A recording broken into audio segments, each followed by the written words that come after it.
Good afternoon. Dr. Hatton's going to be running the show today, but I wanted to just stop in and say welcome and to say that if there's anything that I can do as you work your way through this process, let me know. As you're aware, applications for promotion are optional. You don't ever have to be promoted. Don't know why you wouldn't want to, but that's optional. For tenure track faculty members, you must apply for tenure within the 6th year of your employment at MUW. And of course, some of you may have received time toward that 6-year probationary period from employment elsewhere.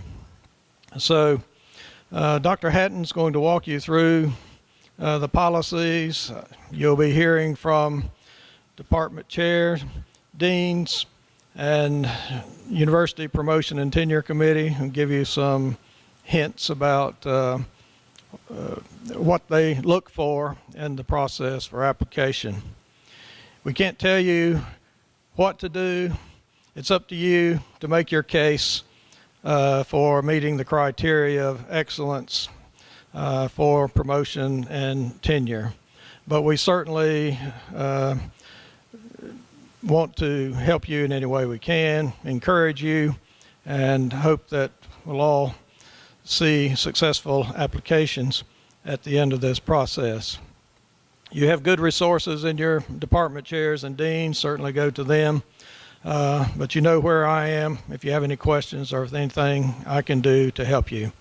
So I hope that the afternoon is fruitful for you, and I'll turn it over to Dr. Hatton.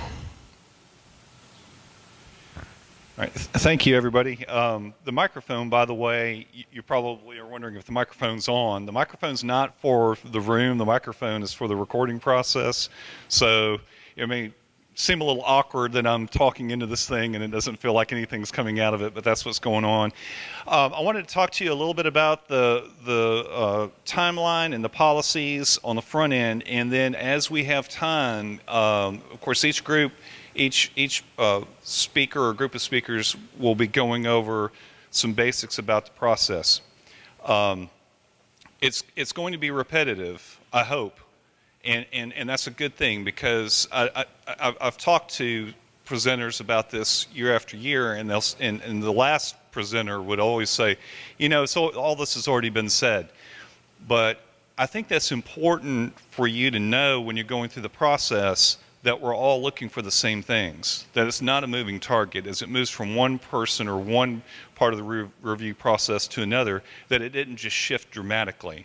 So we should be saying the same thing, but as we're going through and we're talking about some tips and suggestions of ways to present the information for the reviewing bodies, that we may have some different perspectives, and as we have time, we'll try to answer some questions at the end. I may drop in some suggestions of some things that I've seen, and other speakers I'm sure will as well. So I want to start out with the timeline. Really the most important, I know probably everyone's gone to the website and looked at this, but just to make sure, it's just like going over the syllabus on the first day of class. We need to walk through it. And just to make sure, the deadline that everyone needs to pay attention to on the front end is the January 21st deadline. After that, the deadlines really apply to the reviewing bodies going through the process. Other than, it's good for you to know as it's moving through the process who has it next. And it's also good to know that at every stage of the process, and this is in the policy statements, but at every stage of the process you should receive notification of what the decision was at each stage. So I don't think it's ever been an issue that as portfolios have moved from one group to another, that there has not been notification. But certainly you need to be aware of about where things are in the process. And that's all I'm going to do with that, unless you have any questions. This is posted on the website. There are several things posted on the website. I discovered this morning that the flow sheet had the wrong dates on it. And so that's now corrected. So the flow sheet now actually matches this calendar. Also, Kendall a few years back gave me permission to use some materials that he had put together for his college, and I still use that, even though there's some things in there that he and I both agree probably need to be updated. For instance, the tenure requirement is changed a few years ago.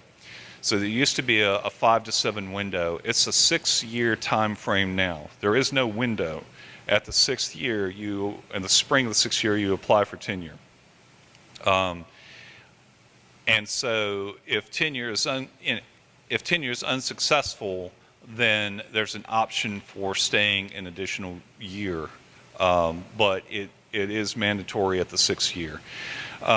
That's probably the most significant variation with what's in his notes. He's actually got some really good tips and suggestions in that, and I would encourage you to take a look at it. Don't let me beat policy to death. Especially from the SACS process, I've spent a lot of time looking at policy, and so I'm not going to stand and read through all of this unless you have any questions for me about it. And so let me just go over some basics, and then I will stop and see if you have questions about the policy piece, and then we'll move on from there. I think the one thing that I have to state, I'm obligated to state, and everyone should be aware, is that the 6th point on the promotion policy is that no promotion in rank is automatic. Okay, this is something that, and I think we know that, but I have to stress that you're making an argument. Your portfolio is your argument for why your promotion should be considered to the next level in rank or for tenure. And so I stress that because we're going to talk a little bit, I'm sure, about clarity and providing direction for your readers. But I also want to add that extra layer to it that I think is sometimes assumed, but I want to make it very explicit. It is an argument. And so I'll go back and we'll talk about some of the layers. I'll just go ahead and say this right now. I think your strongest argument is your argument to your department chair, and your department chair's review is absolutely critical, because your department chair knows you better than anybody else. And we're going to talk about letters of recommendation, and there are strategies about letters of recommendation, and so we'll go through some of that. But let me move on so that I'm not taking too much time. I don't want to do that. For application for promotion and tenure, there are some things that you must do and some things that you may do. And so this is in the policy statements, but I just want to list this out. You must include at least 3 letters of recommendation. You may include up to 5. Okay, so it's must 3, up to 5 letters of recommendation. All the letters of recommendation do not all have to come from this institution. In fact, there might be really good reasons to not let that be the case. And so if your area of research specialty is rather specialized, and you've co-authored with someone, or there's a group of like-minded scholars who are just simply not represented on this campus, even in your own department, then that would be a really good reason to go outside and pull someone else in who can speak to that. I'm thinking of a former professor of mine who did post-deconstruction, and he got a letter of recommendation from one of the biggest names, as Derrida actually wrote a letter of recommendation for Brinkel, which was just phenomenal to do that. So I'm not saying we have to look for someone of that, the highest pinnacle in your field, but that was phenomenal. So that's the value of doing that, of thinking about outside the immediate campus or even the immediate region, but to those people who might be doing work similar to yours. You must include your annual evaluations. Okay, I need to say this right quick. If you are missing annual evaluations for some reason, maybe all your courses for that term, for whatever reason, were so low enrolled there were no evaluations, whatever the case may be, you need to make a notation of that in your portfolio.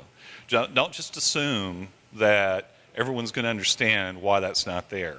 In fact, when it comes to the portfolio and making your argument, don't assume, okay, because there will be people who will be reviewing your portfolio who do not know you or your work that well, guaranteed.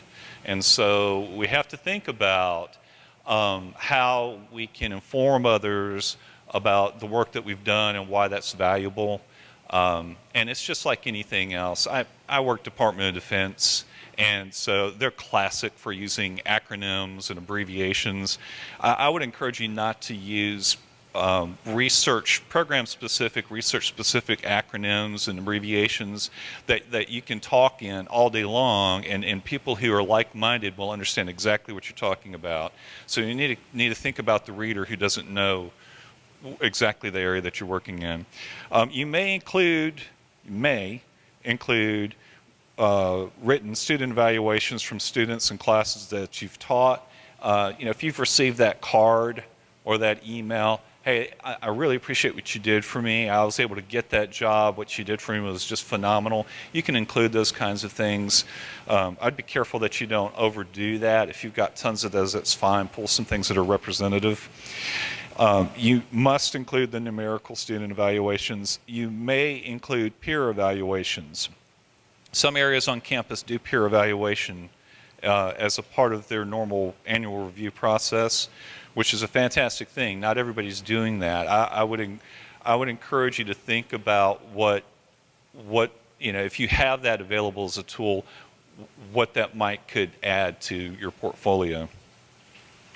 And I think we know what we're evaluated on. We're evaluated on teaching, scholarly, creative activity, and service. The teaching part, there are very few questions about that. That's fairly clear. Is teaching, well, it's clearer. It's teaching and it's advising. I have a pet peeve about the word advising, and I would encourage you, I think it's fine to provide your list of advisors, and I think it's fine for you to talk about the scheduling process that you do, but I would really discourage equating scheduling with advising, because we all know that advising is much more than just scheduling. It's mentorship. And so when you're speaking to the advising component, if you can speak to the mentorship piece, I think that is important. And sometimes that's forgotten because it's so easy to equate those two and oversimplify the concept of advising. The other two concepts get a little bit more abstract as we go, and that's the reason why it's important that you have what was negotiated with your department chair very clear, and you think about your letters of recommendation. You make very clear what's considered appropriate service for your department or your college, because not everyone treats the service component the same way. For some, for instance, service has to be very specifically tied to your area of expertise in some way, shape, or form. That's come up time and time again. And for others, it could be, well, you represented Mississippi University for Women in this, food drive during Thanksgiving, and that in and of itself is very valuable. And so, what's considered valuable for service for what you're doing, especially when we're talking about service off campus. Okay, and I think that I've already hit the key thing for tenure. Although I want to make clear that tenure is not granted by the institution. This is in the policy statement. Tenure is granted by IHL. I don't know of a case ever where someone went through the promotion and tenure process and it went through the president's office and the president okayed it, and then it went to IHL and it was denied. But tenure is granted by IHL, and I need to make that clear. And again, if tenure is not awarded, the individual is notified by the president, and then this is not automatic either, by the way. The 1 year that follows, I don't know that that's always understood. If someone who withdraws from candidacy or they do not apply for tenure, there is no 1 year. So it's someone who has applied for tenure and gone through the process, and then if for some reason it's declined, then there is a 1 year.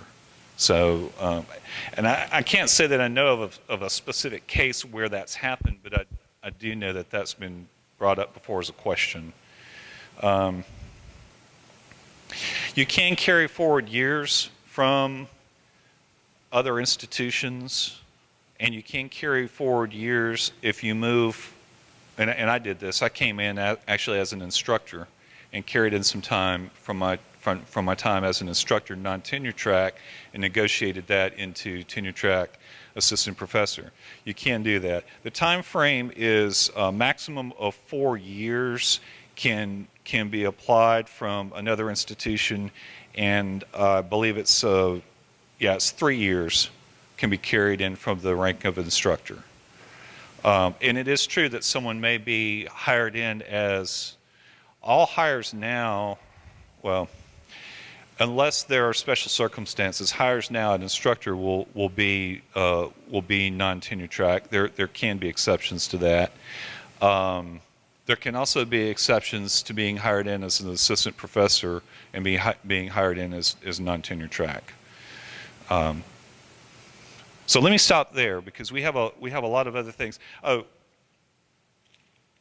the flow sheet and the request for promotion and tenure, those forms that are on the website, those have to be in the portfolio.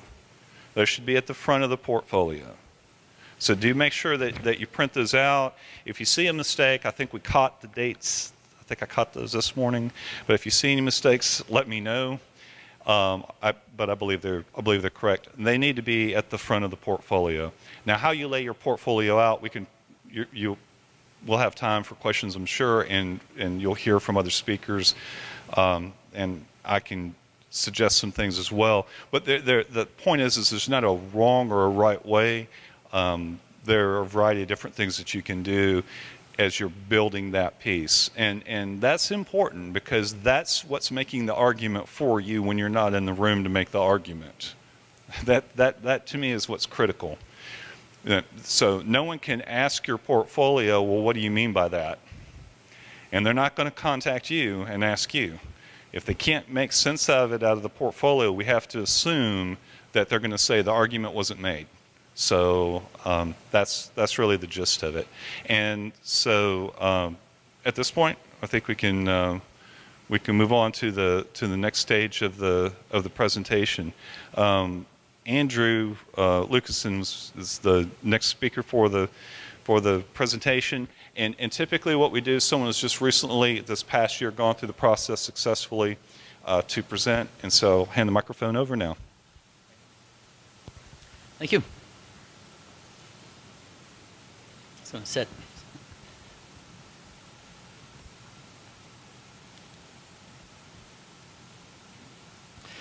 Try to set my water down. Excuse me, I had a 9 o'clock or 9:30 class, then an 11 o'clock class, so I might need to wet my whistle a little bit as I speak. So I was to talk about how you should use your tenure and promotion portfolio to argue your case. And so one of the things before I get into how I organize my portfolio is just to make clear that your tenure and portfolio, promotion and tenure portfolio is not a murder mystery. Okay, you don't want to build up to the big conclusion, or you don't want people flipping through this document looking for clues or anything like that. You want to communicate very clearly. It's a small school. A lot of us know each other. But when you're putting the tenure packet together, I would recommend that you assume whoever's looking at your packet doesn't know you at all. So you've got to make it clear to any individual looking at this packet that you're arguing that you've achieved excellence in teaching, excellence in service, excellence in research. Now, we all have different talents. We all have different strengths. So I'm just going to walk through how I had organized my promotion and tenure packet, and how I do it may be different than how you would want to do it and what you would like to highlight as well. And I should also state that I didn't create my portfolio in a vacuum. I have to thank everyone who gave me advice, everyone who showed me their portfolio and gave me some ideas of how to organize it and clearly communicate to others as well. And I recommend that you do that. Take a look at someone who's recently gone through a look at their organization. So again, this is just my organization, and you would want to tailor it to highlight your strengths. So traditionally, as Marty mentioned, the traditional areas of evaluation are teaching, service, and research. Now I chose to sort of elevate advising, and so whenever I said service, it was always service and advising, because advising is very important here at the W. So I organized mine with teaching first, and service and advising second, and research third. But before we delve into that, there's a bit of administrative matters that you have to get through first. Very first item in my packet was the P&T request forms. These are forms that are available on the website. You need to print them out, sign them, date them, and that's typically the first page in your document. I then chose to include a cover letter, and this was a relatively short letter. It's about 2.5 pages. It just provides a broad overview of the organization, again, in those 3 areas: teaching first, advising and service second, and research third. Just stating that I like to think I'm excellent in these 3 areas. Just kind of with the cover letter is just an overview. With the teaching section, I just quickly mentioned the courses that I taught, the courses that I developed. I made a general reference to student evaluations, just saying, I've gotten pretty good evaluations. And I've written a few papers on teaching pedagogy, and I just mentioned that in passing in this cover letter. Part 2 was service and advising. Here honestly, I pretty much just listed a lot of the committees, the committees that I've served on. But I've also performed service to the profession as a whole, not just the university, college, or department. So I mentioned how I was a referee at some journals at this stage. And then the final part, under research, I just listed the journals that I've published in a brief description of those journals. The third section was my narrative summary of accomplishments. So this is really where you want to make your case for excellence in these 3 areas. So under the narrative, again, subsection 1, teaching. I started with my teaching philosophy.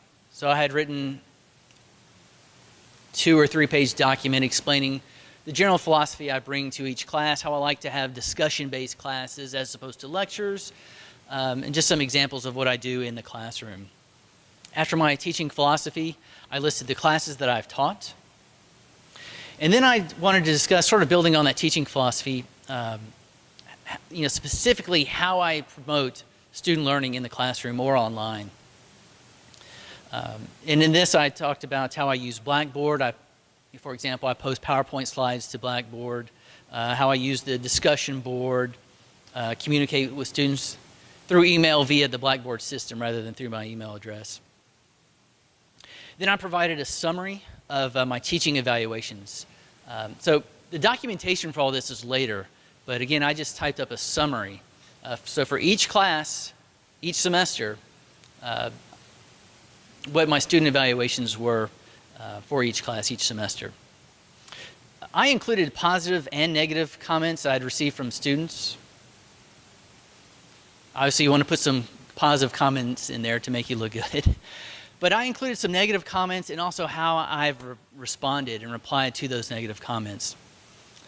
For example, I had a student in an online class mention how the student was upset that the class, the student's perspective was that the instructor said, just go read the book and come back and take tests.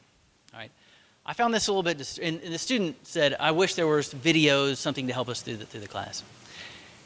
And I found this a little distressing because I do include video lectures that are equal length of what I do in the classroom for my classroom classes. And somehow this student didn't see the folder on Blackboard that said video lectures, or didn't read the email I sent to students, or read the announcement at the beginning of the semester where I said, here's where you can find the video lectures. somehow the student missed this and criticized. And so how do I respond to this? I decided what I'm going to do is, instead of sending out an email blast saying, this is where you can find the videos, I decided to email each student individually after the first week and say, hey, have you seen the videos? Are you having any trouble downloading the videos? And I keep an Excel spreadsheet letting me know who's responded, who have I verified has seen the videos. And I do that every week until I've heard from every student. So I'm not going to get that comment again for my online classes. Okay.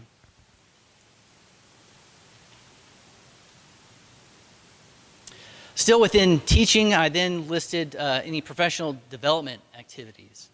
For example, attending conferences or teaching specific sessions at academic conferences. I was invited to present at a teaching conference, so I mentioned that I was invited speaker at a teaching conference as well. And then still in the narrative of accomplishments, the next section, service and advising. So I started this with, I was trying to make my case for excellence in advising.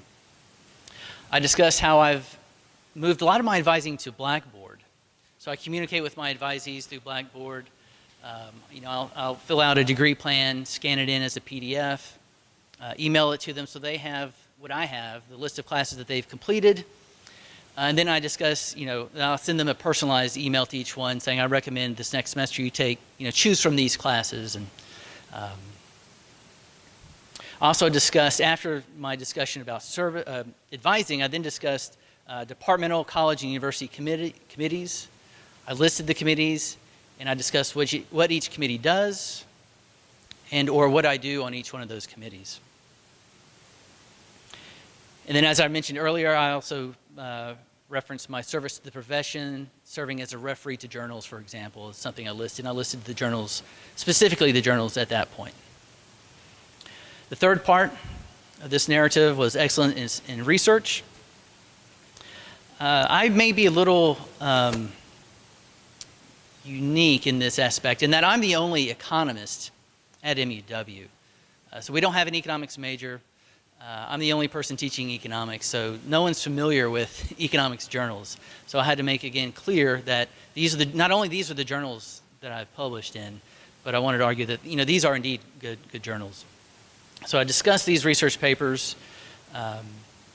Briefly, what was the main subject? What question were we investigating with this paper, and what did we find? Just a brief description of what I did with each one of these papers. I listed, I've got one book chapter, so I made sure to reference my book chapter. And this is where I also listed presentations, conference presentations. All right, so that was the end of my narrative. So that was a much longer document than just the 2 to 3 page overview. And that's when you really got to argue your case. And then the supporting documentation comes later. The next section of my portfolio was my Vita. And then after that were my performance evaluations. And as Marty mentioned, you need all of them. I had received some credit for previous experience. I received 2 years credit. And it was during this process that I realized that I needed those previous evaluations from my previous institution. And I was lucky enough that they had copies because I did not. All right. So a recurring theme here is keep track and document everything that you do. My next section was letters of support. And again, what I'll add to Marty's here is that I would ask for more than 3. I did. I had 3 in my portfolio. Okay.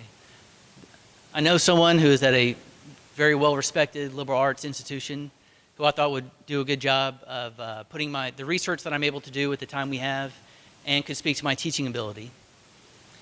But I sent a few emails. The reply was, sure, I'll get to it. It never came in. All right, so I would get more than 3 just in case. And then the next section, again, is the supporting documentation. In the same order is what I did. I started with teaching. So the teaching, I included all my teaching evaluations. All teaching evaluations.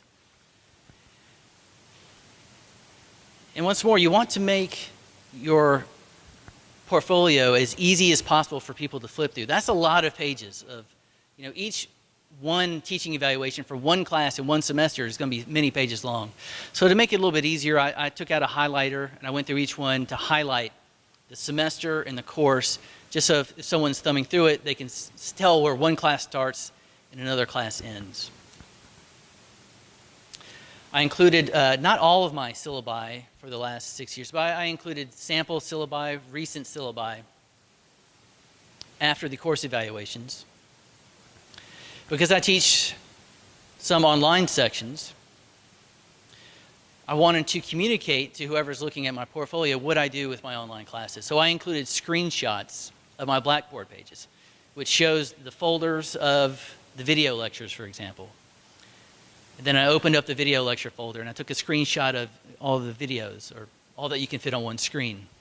Again, just demonstrating, you got to communicate, you got to make it clear that you've got to document what it is that you're doing.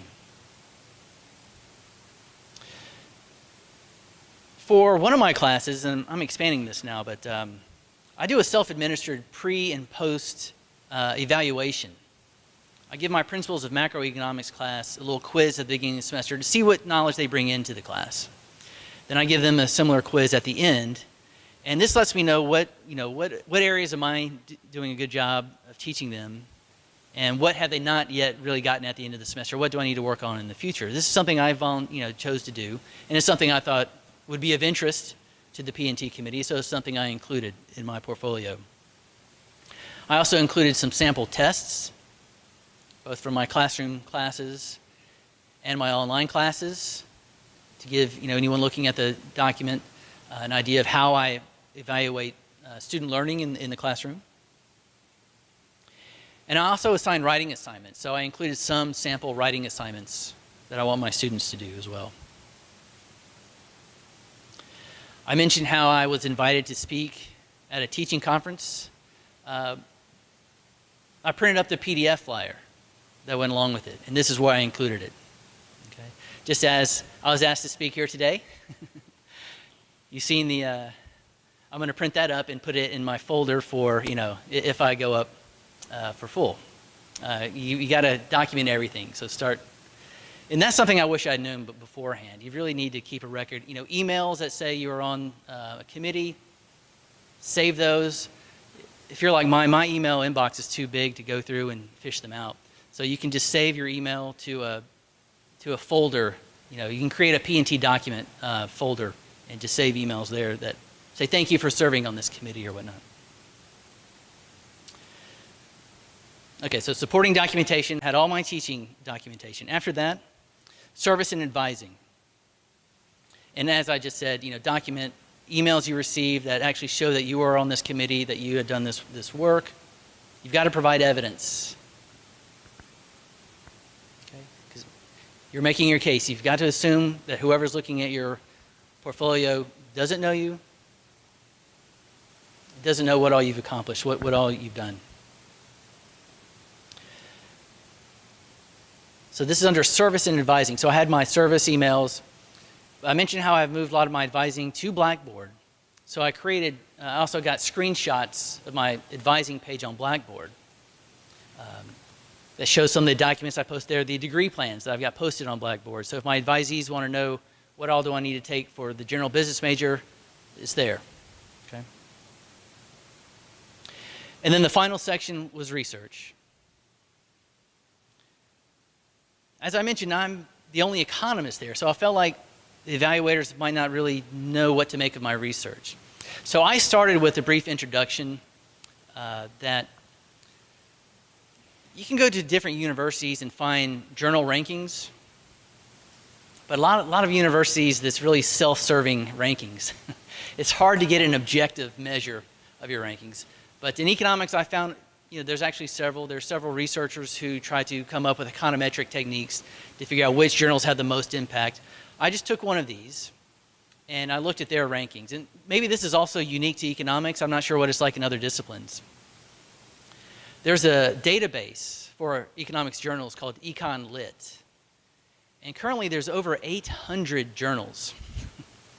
Right? That strikes me as a lot of journals. I'm not sure if it's like that in every discipline. So you can get published in economics. All right? What you've got to make clear, what I wanted to make clear was I was getting published in quality journals. And I wanted to communicate that to whoever's looking at the portfolio. So I took this one research paper that had this, what I thought was a fairly objective way to evaluate research, and I printed out their top 100 results. And I highlighted on there the journals that I had published in, just to let you know, just to let everyone know, you know, these are good papers. If you have a lot of people in the same discipline, that might go without saying, but I felt like I needed to communicate that. All right, so I had that first, and then I included the papers themselves. I printed up each one of the papers and included that in the document. So that was the organization that I felt worked for me and, you know, made my case best for me. As I said before, we all have different strengths, but you just need to make sure that this document, you know, it's not really the time to be shy. It didn't come natural to me. You've got to do what can only be called shameless self-promotion. You've got to make the argument that you've achieved excellence in these fields. Okay, because that's what we require for promotion and tenure. Okay. Next is Dr. Riley, the department chair's perspective, and then we'll go to the P&T committee's perspective, and then we've got one of our deans here. I'm pretty sure we've got the other two deans that are. I'm sorry, Dr. Riley. We've got the other two more deans will be coming. Thank you. Good afternoon. How is everyone? As Marty said, I am Monica Raleigh. I'm the chair of the Department of Education, and I'm just going to be talking about what department chairs may be looking for as they are evaluating your promotion and tenure portfolio and some things that they might expect to see. Marty has already talked about those beginning pieces, including a VETA, including the promotion and tenure form for it to move through the process. Other things that the policy speaks to that need to be in that front section, be sure you're including all of those. Those are just simple documents. I'm not going to talk about those. I'm just going to start out with excellence in teaching and advising and the kinds of things that we may be looking for. The policy says that this criterion has the greatest weight, so you're going to want to really speak to your teaching and to your advising, making sure that you make your case for these. I was laughing earlier about how many times I've heard "make your case" since we've been here, and you're probably going to hear me say that multiple times. And I've put in some sample kinds of things of ways to document. These are only samples. These are not things that are required unless I've stated that. So maybe this will just spark your ideas about how to move forward. But student evaluations, and that is the things that is required. New course designs. You know, we spend a lot of times, if you're creating a new course, you spend a lot of time with those documents, and that consumes a lot of your time when you're doing that. But you're creating that course for a reason, and that's a good way to say to your department chair, here's some samples of the kinds of works that I've done. One thing that you know is, you know, my department chair knows all that, but you've got to convince them just like you're going to convince people who don't know you on up the line of what you've done in the excellence. Revising existing courses. We've all inherited courses that started in a particular place, and we feel like we've moved those forward to a better place to include more depth, to include more relevant information. Make a case for that. You know, I inherited this course. I started teaching it in 2012, and here are the changes that I've made in that course, and here's the reason I've made those changes. Here's how the research changed that made me make those changes. Here's things that I thought the students needed to know that's relevant to the field and the courses that I've changed. Admission efforts. We go to when admissions calls and they say, will you come over and advise students as they're being admitted? That's part of our advising that we do when we go over and help students with those types of things, and the retention efforts that we're looking at. The meetings that we go to around retention, those are preparing us for our advising sessions and getting us ready for that. The main thing that I would say about this is convince your chair that teaching is your passion. Convince me, or whoever your chair happens to be, that you love teaching and that teaching is something that you value. And whatever you have to do to make that case, be sure and do that. We're a teaching university, and so we want you to make the case to us that you value teaching at the way that the university values teaching. Quality and extent of scholarly and professional activities. Here are just some things that you can include. Any research that you've done, you can document that. Publications, writing. If you're in a performing or creative works field, be sure and include that. Presenting papers at professional meetings, any kind of scholarly activity. You can include all of those documents within your portfolio. Involvement in professional organizations, any grant activity that you've done. When you are writing a grant and you have the work that you've done to write that grant, slip that in there. Emails, as was said earlier, just making sure that you are putting items together. So how do you document? Narratives that explain what I'm about to look at. One of the things that's very helpful is to just have that narrative that says, here's what's coming up. A table of contents at the beginning is helpful, but I don't want to flip back to that every time. If I'm looking at a particular section and I can see a cover page that says, in the next few pages you're going to be able to see this, this, and this, and here's what it tells you about me, that helps me to focus on what it is I'm looking at without flipping back and forth. None of us want to look at a huge document and have to go back to the beginning every time we're looking for something, particularly if we have to stop somewhere, go do something else, and come back. We want to be able to just follow that completely all the way through. Pictures, if that's appropriate. Acceptance notices to professional meetings. Grant information, funded and non-funded. So we've all written grants that haven't been funded, but that was your time and effort that went into that, where you were trying to promote the good of the university. So include those that were not funded, just like you would do on your Vita. Go ahead and put those documents in there that say it's not a bad thing. I mean, you know, we all want to get funded with our grants, but it's not a bad thing that our grant didn't get funded. What we're saying is, I'm putting forth the effort to encourage the good of the university. And so that would be important. Letters from professional organizations. If you serve on a committee of a professional organization, if you're the president or the vice president of something in your field, include documents that show that. Write this section as though your chair is not aware of who you are and the work that you've done. You've already heard that. Pretend that you're handing that document to someone who knows nothing about you, and you're trying to tell them of the good that you've done to promote the W. And that's what your chair wants to see. Convince them of where you are. Quality and extent of service. What does that mean? Committee work, department, college, university. Sometimes it's hard to separate those things out. You know, what is college work? What is college committee? What am I required to do for my department? But there are certain ways that you can separate that out. If you need to talk about that all together, I think that's okay.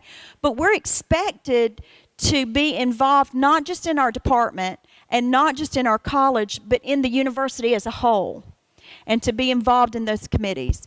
Administrative duties, if you've been assigned those, if you're carrying any kind of administrative duties, then that consumes your time. And part of your time is accounted for by the administrative duties that you carry out. So document that. Emails from your dean that say, you know, here's an expectation that is part of your administrative duties. All of those kinds of things can be included. Involvement in campus life. If you speak to a social club, that's being involved in campus life. If you come to the events that are student-centered to work with students and to encourage them and retain them in some way because they're getting connected with who you are, that's working in campus life. So put that in there. Community service that you do. You know, I bet sometimes we do community service and we don't even really think about how that ties back to the W because we're involved in our community. But when you're going up for promotion and tenure, you want to think about, what is it that I do in the community that affects the community and brings recognition to the W? If you work for the W and you are out in the community, being a part of the community, you're representing the W. So you want to think about how you can show that. So how do you document those kinds of things? Emails, you've heard that multiple times already. Documenting committee outcomes in which you've participated. If you're on UCC or other committees that are campus-wide, and there are outcomes from those committees that you can list. I was a part of this as this moved through the process. That's a way to show that you've been committed to the university. And you're going to get a handout with all of this on it, so if I'm moving the slides too quickly for you to get it down, you'll have this. Again, administrative responsibilities, notes and emails from colleagues thanking you. We've probably all been in a position where somebody was ill and they've asked us to step in and teach their class, or somebody had to be away and they've asked us to sit in on a committee for them. Those are all ways that you're serving the university and serving your colleagues. So being sure to include that information is helpful as well.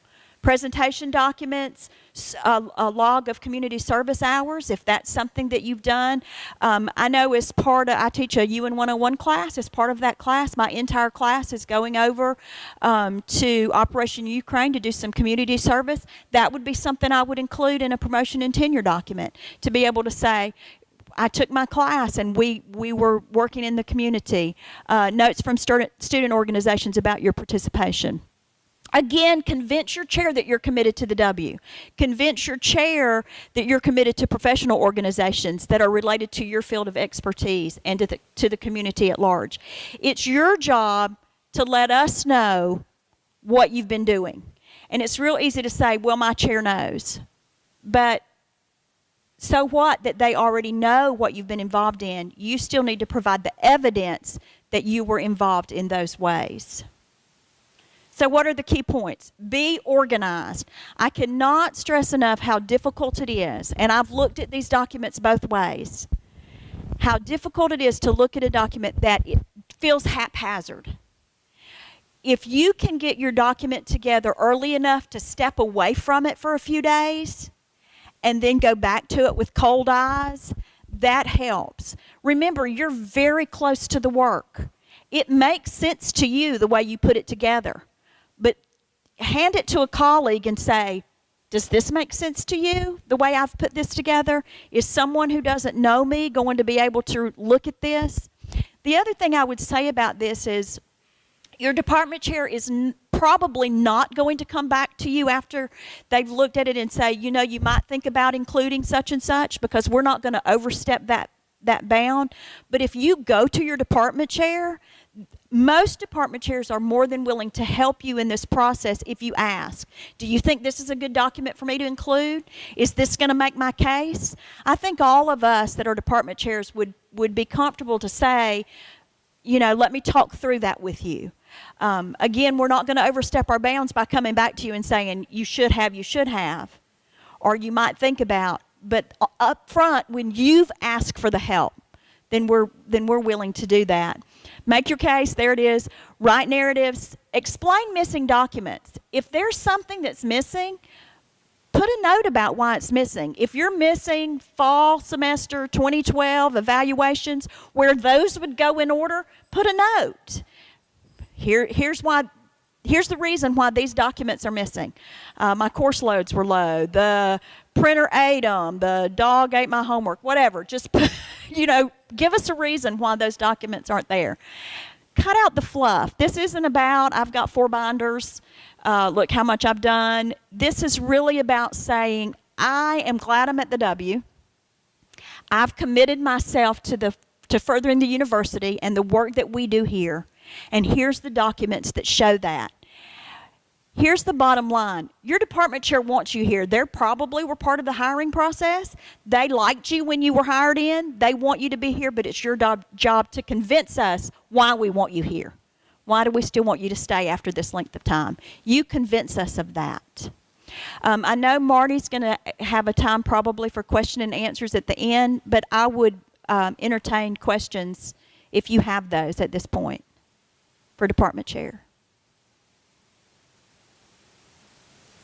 No? All right. I think that would lead to the next.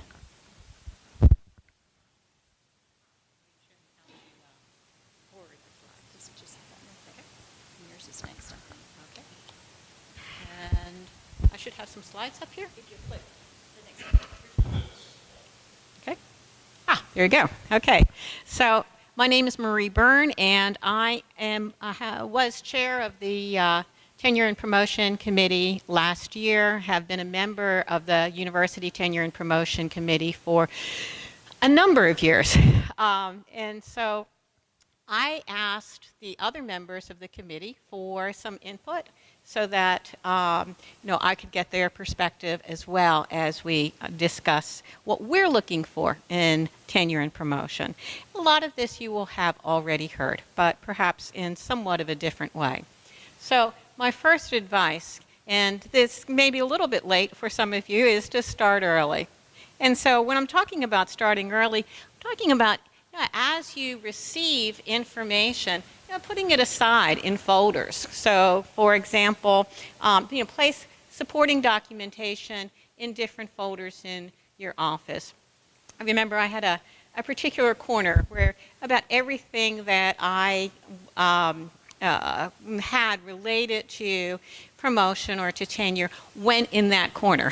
And I kind of organized it a little bit later, but at least I knew where everything was. We want to save course evaluations. Save the course evaluations in folders on your computer, and then also print them out, print hard copies out, and place them in folders. Make sure you give your recommenders ample time to do your letters of recommendation. Because, as Dr. Lucasen alluded to, sometimes what will happen is that you will find that someone is not coming through, and then you're going to want to perhaps get another, one or two recommenders for your portfolio.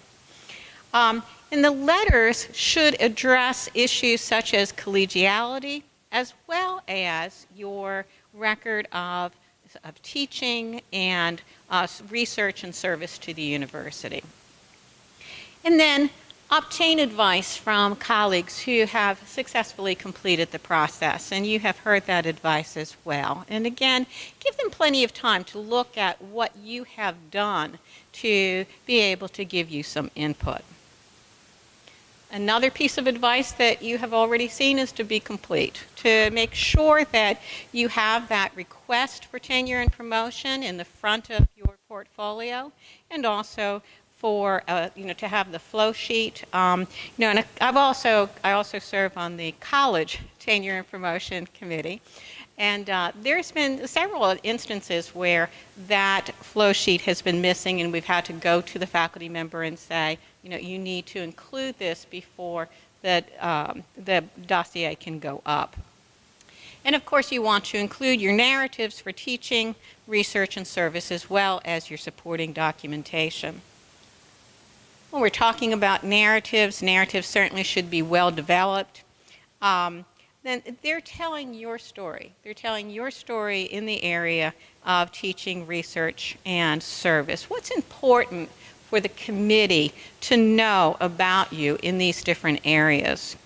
And what documentation have you included to support your narrative? And you should make references to that documentation within the narrative.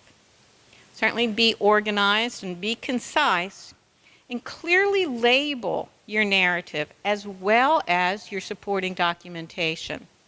So organization, you've heard that before. And so clearly labeled tabs are often very helpful so that we can know exactly where to find things. In terms of teaching, certainly documentation of teaching is going to be more than just course evaluations. In your narrative, include your philosophy of teaching and how you carry that philosophy out within your classes. Include your syllabi for your classes, and no, you don't have to include every syllabi for every class that you taught for every semester that you taught it, but if the syllabus has changed for that particular class, in your narrative you want to explain how the syllabus has changed and how it has changed to address the needs of your students. You want to describe your advising responsibilities, and within your advising responsibilities, if you've developed a rubric or you use a rubric for advising, then you want to include that in your supporting documentation. You want to talk to us about your philosophy of advising. What do you do to be an effective advisor? And certainly you also want to consider your out-of-class teaching. There are a number of us that are involved in teaching individuals, teaching students in out-of-class type of experiences. So for example, about 25% of my responsibilities is in terms of clinical supervision over at the Speech and Hearing Clinic.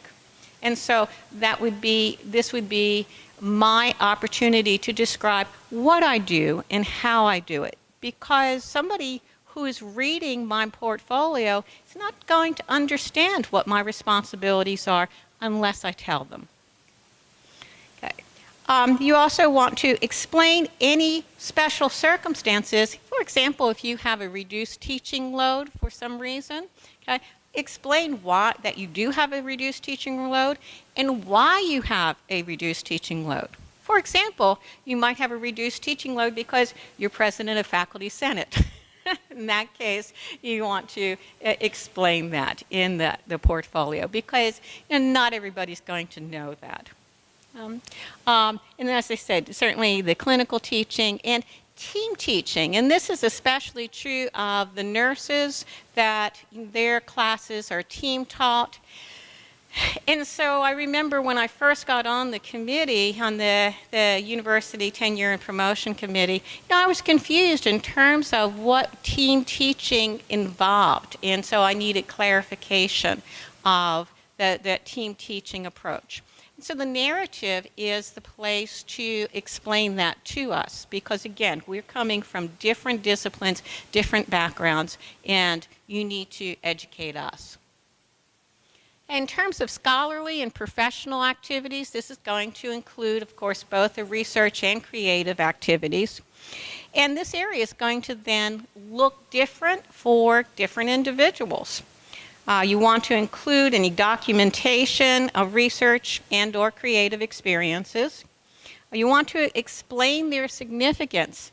As Dr. Lucasen was saying before, what he did was he indicated that the journals that he published in were prestigious journals within his area.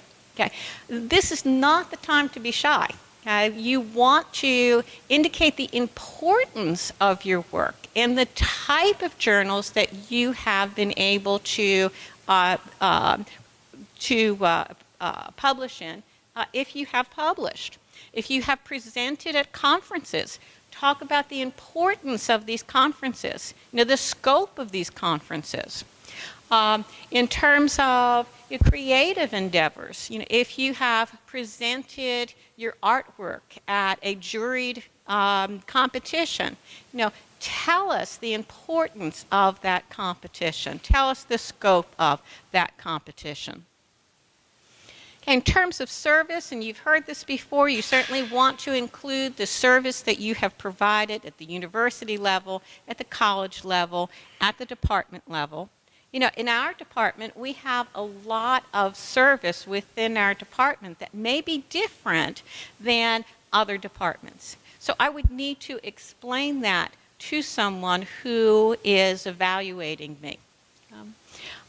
Within the community, how has your service benefited the W? And Dr. Riley has mentioned, when you're doing service for the community, you are doing service for the W by, making us more known within the community, for bringing recognition to the W. Now, for some of you, your service commitment might be limited by other commitments that you have. For example, again, I'm in the College of Nursing and Speech Language Pathology, and some of the faculty within nursing have time commitments where they have to devote a certain number of hours in maintaining their nursing licensure. Okay? So they're more limited in terms of the service than they can provide in these other areas. You just need to explain that and explain what your commitments are so that, again, we understand. You've heard this before, to explain gaps. Okay? And so everyone is saying this because this is important. You might have, for example, some gaps in course evaluations. Well, they don't usually have course evaluations if the class numbers are really small. And so you may be missing course evaluations for a particular course. Or it might be that the course was team taught, and because the class was team taught, rather than evaluating every member of that team, you might have had some students who just did not evaluate you at all. And so just explain, why is it that course evaluations are missing? Annual performance evaluations. I know this is hard to believe, but it has been known in the past that sometimes department heads have not done annual evaluations. And so that would be a very valid reason why you would be missing them. And so that would need to be explained in your narrative that you're missing those. If, for example, you have moved offices and your annual evaluations have been misplaced or lost, then if you would ask your department head or your dean, either or both should have copies of those evaluations. Okay. Explain negative reviews. Okay, so if, for example, you had a negative review in your annual evaluation, then what you want to do is to be frank and fair in you addressing that and indicate what is it that you did differently as a result of that evaluation. Now, in terms of course evaluations, sometimes students will give you a negative course evaluation because the material was too hard or you kept them the whole time. We love that, okay? We think, oh, that's positive, okay? We like those kinds of negative course evaluations. But if there was a valid reason why you received negative course evaluations, address that and indicate what did you do differently as a result of those course evaluations. Make it easy to read. Okay, so use plastic sleeves judiciously. Don't put a whole bunch of stuff in plastic sleeves and make us take it out and go through it. So if you are giving us reprints of your articles, which I hope that you do, you don't have to put that in a plastic sleeve. Just hole punch it, put it in your folder so that we can take a look at it. Okay, don't make us take the documentations out. Don't go for overkill. If you have spoken to a large group and you got thank you notes from that large group, put a sample of those thank you notes in. We don't need every thank you note from every person that was within that group. Okay. Bigger is not necessarily better. One of the committee members said, and I quoted her, well-organized, well-labeled binder 2 inches or less is a joy to read. The smaller bulk binder, they contain sorting materials and supporting materials as needed.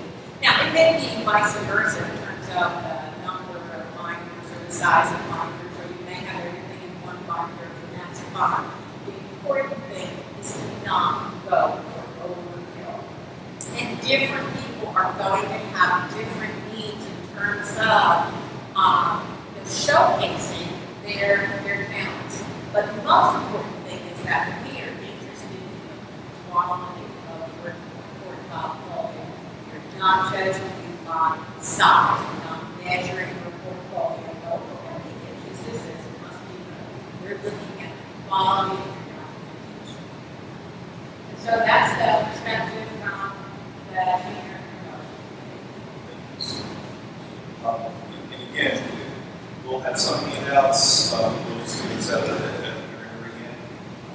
We have 2 of our deans with us So we've got Dr. Brian Anderson from Marks and Sciences and Dr. Scott Tellison from Business and Professional Studies. And so we wanted to have their perspective for you as well. And then if you have a little bit of time, then we can try to put some questions. So I'll hand the microphone over to Dr. Anderson and Dr. Tellison. How would you like to work this? I wasn't sure if you wanted to sit, stand, however. So. We requested a round table. Yeah, I'm sorry, it's rectangle, right? Now, I'm brand new as dean, so my perspective is still left over from Chip, so I'll let Scott start with his Well, this is more of an individualized perspective, but for the most part, when I look at a binder or a portfolio, I want the faculty member to show me or demonstrate to me that they care as much about their promotion and/or tenure as much as I care about their promotion and/or tenure.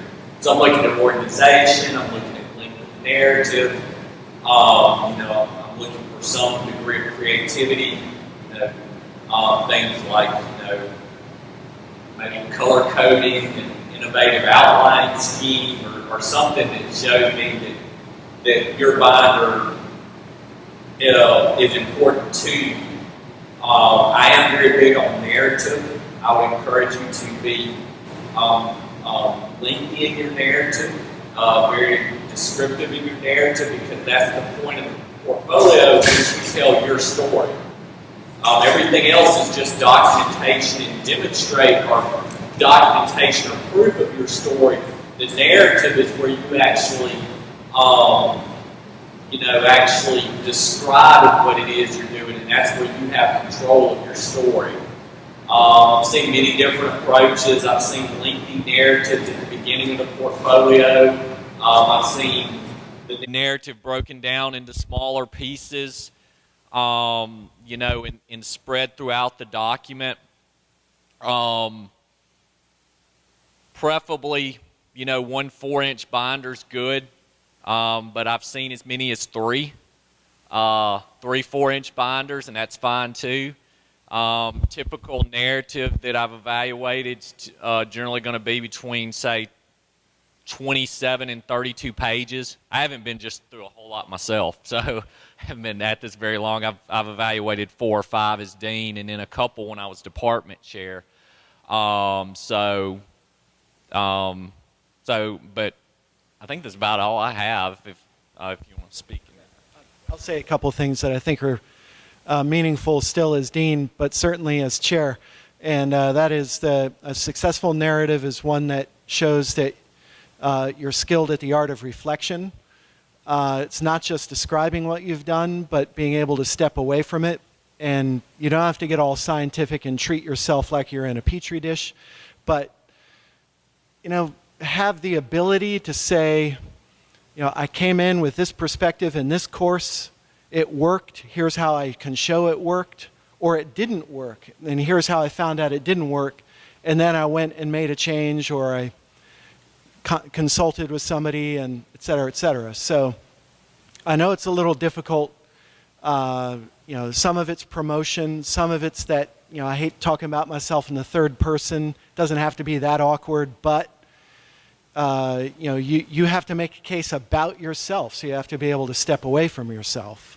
Another thing to remember is that by the time, I can probably say this with more confidence after I'm in the dean position for a few years, but I know at least from chair, knowing how it went up to Dr. Richardson, the dean will know a general idea of how things have been going in the department in terms of a faculty member's ability. Not that we're prejudging, but there's just kind of a sense of success and things that need to be worked on. And then the dean will be looking for the chair over the years to provide that sense of yes, great success, or here's what they're working on. And by the time it comes for a P&T case, the chair will want to give a positive promotion of that candidacy.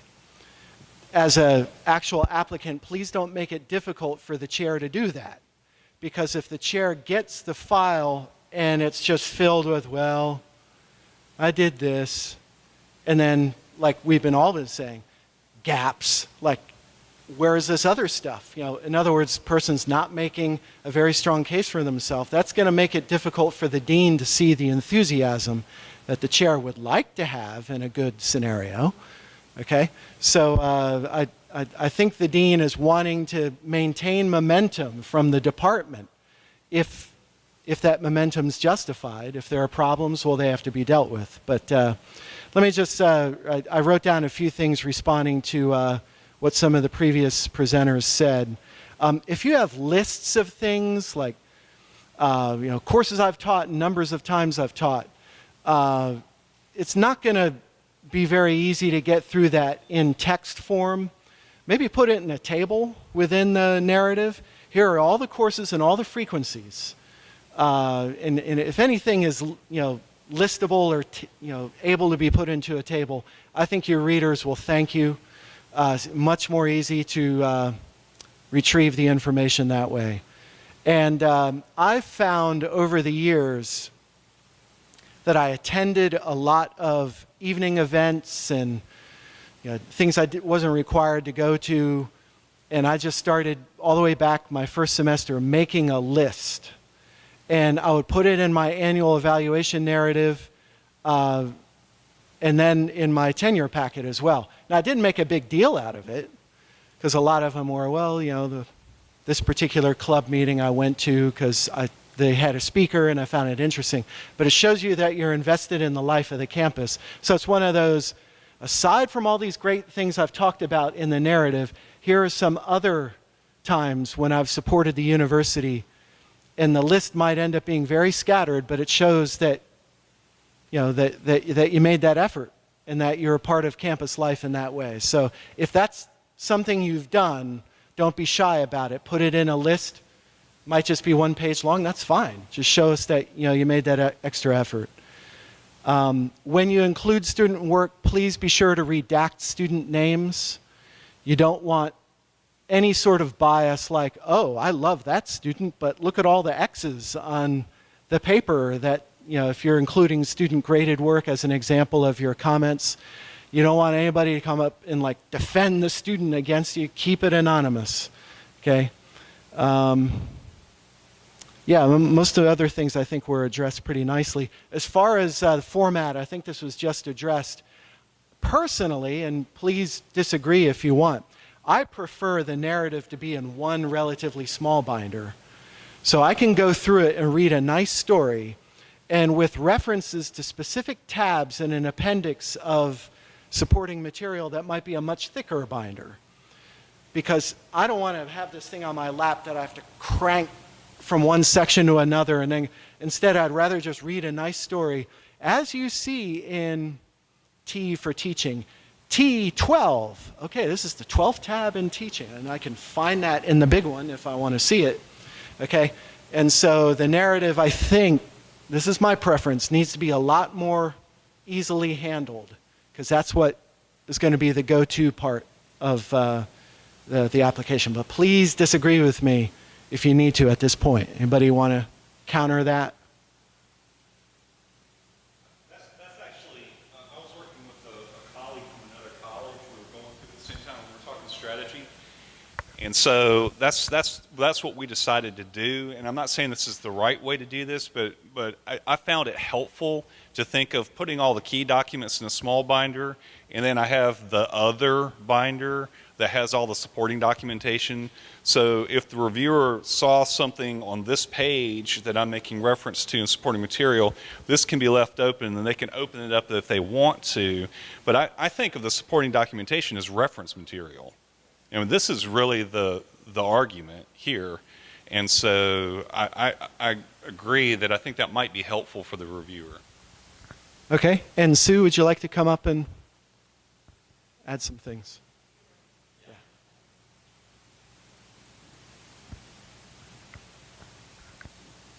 I apologize. I was trying to be at two places at one time, so I've slipped in here late.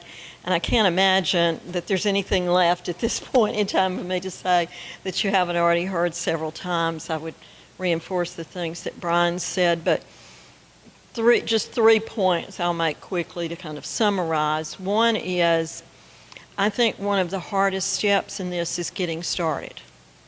And so just managing yourself by going ahead and getting your pretty binder, putting your tabs in, your folder where you've got your materials. Even if you don't have anything behind those tabs, it gets you started. It gets you motivated. It's there.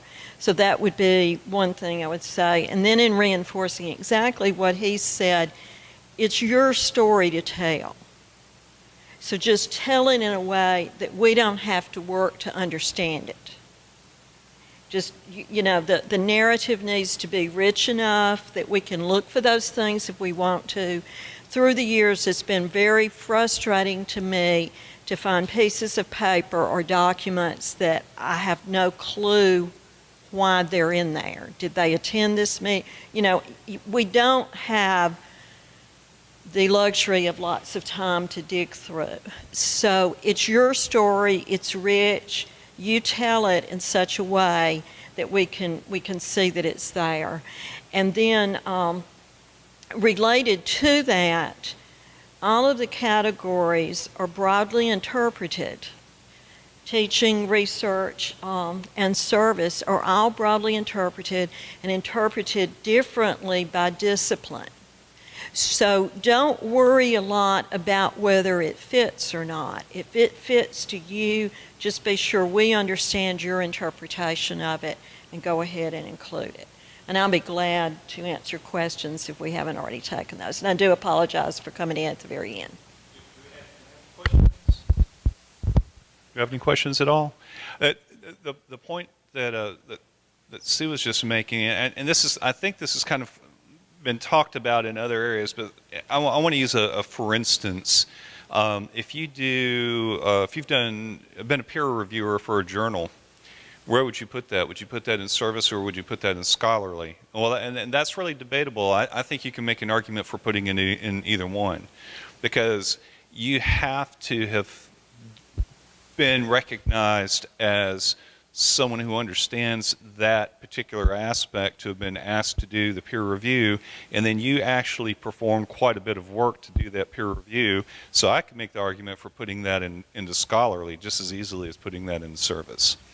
So you need to think about how this makes sense as for your narrative, for the argument that you're trying to make.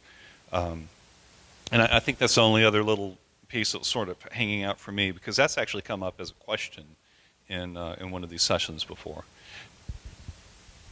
Related to that, one of the biggest mistakes I've seen through the years too is leaving things out.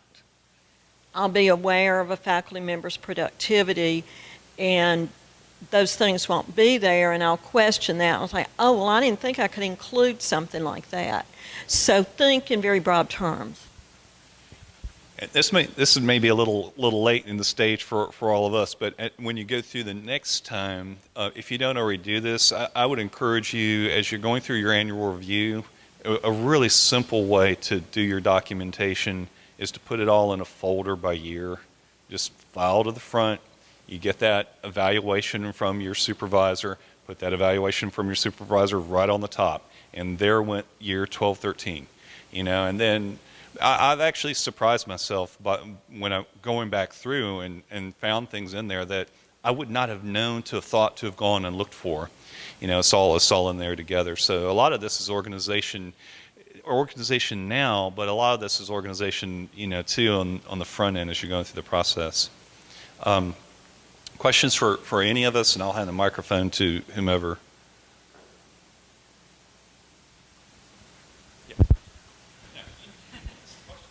I hope this isn't a stupid question, but when you're evidencing, you work with your evidence, do you use the actual document or copies? I guess I'm thinking like the best evidence rule in law, we have to have the actual document.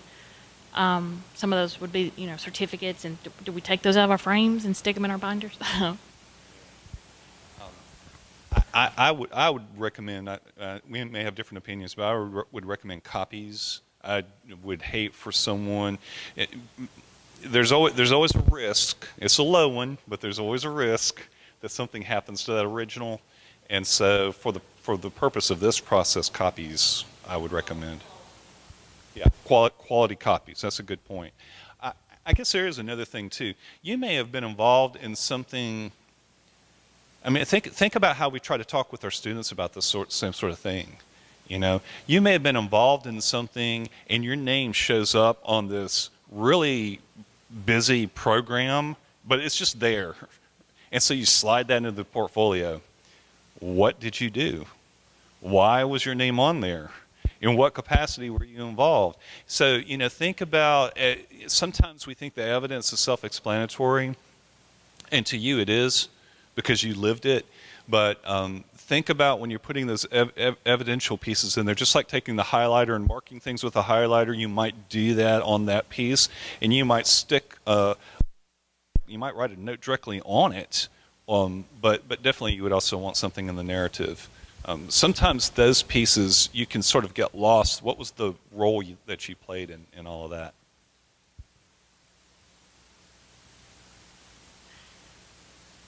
So if you're using work from other institution, if you're getting credit for your tenure, do you speak about that work and use that documentation, put that in your narrative as well?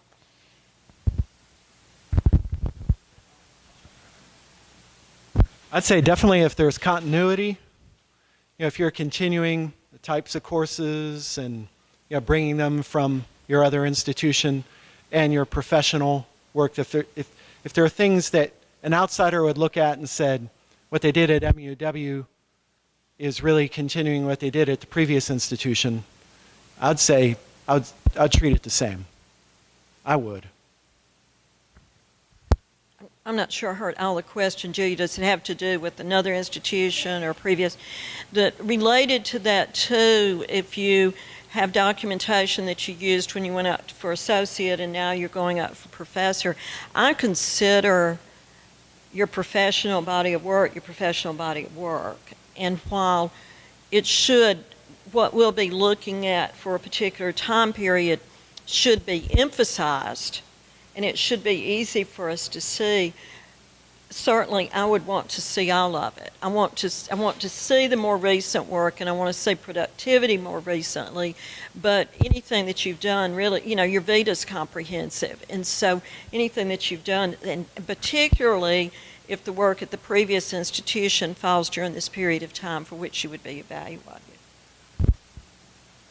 I don't have anything to add, but that's pretty much exactly the way I look at it. You need to include the entire body of work, particularly that falls within the tenure track period of time or the promotion period of time. So, it could be that you started a project at another level of the promotion tenure process, and you've continued and you've grown that, and so for you to be able to tell that backstory as opposed to the story, your explanation just starts in that time frame. So something's missing that could be really valuable. So it may not be everything necessarily, but certainly those things that you've continued through, and definitely I would say from other institutions, there's in all likelihood no one here knows at all what that work was, and so there's great value in carrying that story forward. I would say too that as you look through these, if there's been an effort to pad something, it's pretty obvious pretty quickly. And when we're looking at productivity and the dates are there, that's also obvious. If there are gaps in there or if there's little productivity toward, in the more recent time, that's just obvious. So I would not be concerned about it looking as though I'd tried to do that if I included it. Because you can tell that it's just to tell the story. Does that help? Any other questions? Yep. So do you suggest then types of professional activities as opposed to chronological, right? Because it would probably be better for the narrative. So publications, presentations, Yeah.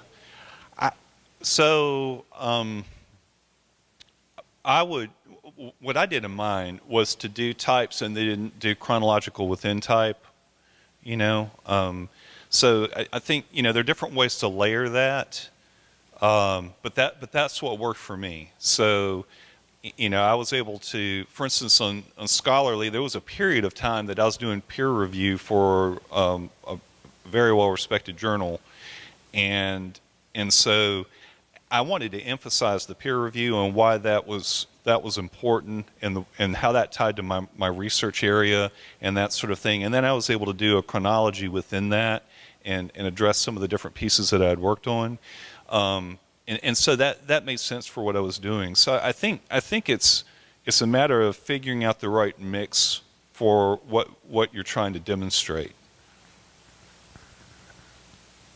Remember, you've got that narrative where you're explaining, and so use some of the part of the narrative to say, I've laid it out this way because, or I've included these things because, and then it flows. And I don't have a preference as far as an evaluator, you know.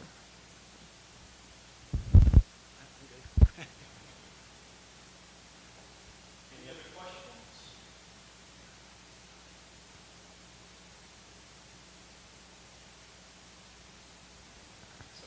Do this for the video, right? So thank you very much for attending, and for anyone who's attended, someone who hasn't had a chance to, remember that we're going to be posting the video. We'll also have the PowerPoints posted. We do have, Dr. Riley had made handouts, and the parts that I spoke from, all of that was already on the website. If you have any questions at all afterwards, I think it's fair to say, I'm sure any of us would be willing to field questions that you may have, but I want to emphasize the conversation really is perhaps most robust with the department chair, and you know, because you and the department chair have negotiated how you're parceling out your service and how you're parceling out your time to do your professional and scholarly work and that sort. And so really you need to have that conversation with your department chair, regardless of whether or not you're having that conversation with any of us. So I wanted to end with that and thank everybody, and I believe we're done. Thank you very much.